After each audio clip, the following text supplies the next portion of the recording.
MK digital বনৰ এটা নতুন ভিডিঅ'লৈ সকলোকে স্বাগতম জনাইছো। বন্ধু-বান্ধৱীসকল, এই ভিডিঅ'টোৰ জৰিয়তে আপোনালোকৰ বাবে লৈ আহিছে এটা বহুতেই গুৰুত্বপূৰ্ণ খবৰ। গতিকে ভিডিঅ'টো স্কিপ নকৰাকৈ সম্পূৰ্ণকৈ চাব আৰু এনে ধৰণৰ বিভিন্ন ভিডিঅ'ৰ লগতে চাকৰিৰ খবৰসমূহ পাই থাকিবৰ বাবে আমাৰ এই চেনেলটো যদি সাবস্ক্ৰাইব কৰা নাই তেনেহ'লে সাবস্ক্ৰাইব কৰি ৰাখিব আৰু কাষত থকা বেল আইকনটো প্ৰেছ কৰি অল নটিফিকেশ্যনটো অন কৰি ৰাখিবলৈ নাপাহৰিব।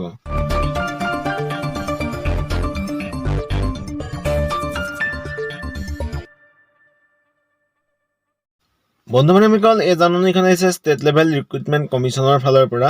জাননীখনত কৈছে যে যিসমূহ আমি সেৱাৰ জৰিয়তে ডাইৰেক্ট ৰিক্ৰুটমেণ্টৰ গ্ৰেড 4 বাবে আবেদন কৰিলোঁ, সেই পোষ্টসমূহৰ বাবে আমি কি কি পঢ়িব লাগিব সেই সম্পৰ্কে এখন নটিচ প্ৰকাশ পাইছে।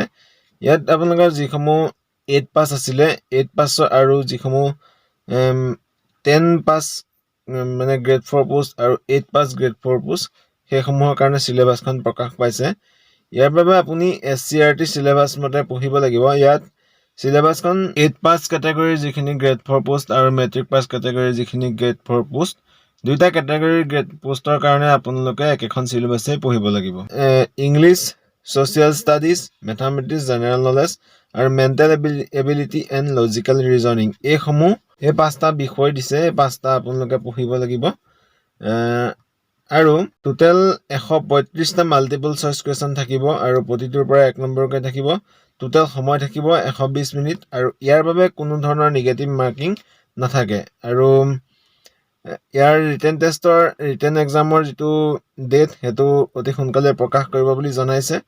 আৰু যি মানে পোষ্টসমূহ ইণ্টাৰভিউ আৰু স্কিল টেষ্টৰ সহায়ত 1:2 ৰেচিঅ'ৰ জৰিয়তে চিলেকশ্যন কৰিব। আৰু যিসমূহ কেণ্ডিডেট প্ৰথম ৰিটেন টেষ্টত উত্তীৰ্ণ হয় তেওঁলোকে নেক্সট ইণ্টাৰভিউ বা স্কিল টেষ্ট হ'ব, সেই পৰীক্ষাত তেওঁলোকে অৱতীৰ্ণ হ'ব লাগিব।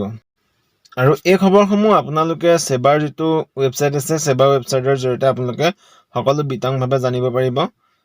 গতিকে আপোনালোকে সেৱাৰ ৱেবছাইটটো মাজে মাজে চেক কৰি থাকিব। বন্ধু-বান্ধৱীসকল, আজিৰ ভিডিঅ'টো ইমানেই আছিল। যদি ভাল লাগিলে লাইক, কমেণ্ট, শ্বেয়াৰ কৰিব। আশা কৰিছোঁ ভিডিঅ'টোৰ জৰিয়তে আপোনালোকৰ অলপ হ'লেও উপকাৰ সাধন হৈছে। আৰু আমাৰ এই চেনেলটি এতিয়ালৈকে যদি আপুনি ছাবস্ক্ৰাইব কৰা নাই তেনেহ'লে ছাবস্ক্ৰাইব কৰি ৰাখিব। কাষত থকা বেল আইকনটো প্ৰেছ কৰি অল নটিফিকেশ্যনটো অন কৰি ৰাখিবলৈ নাপাহৰিব। ধন্যবাদ। জয় অসম।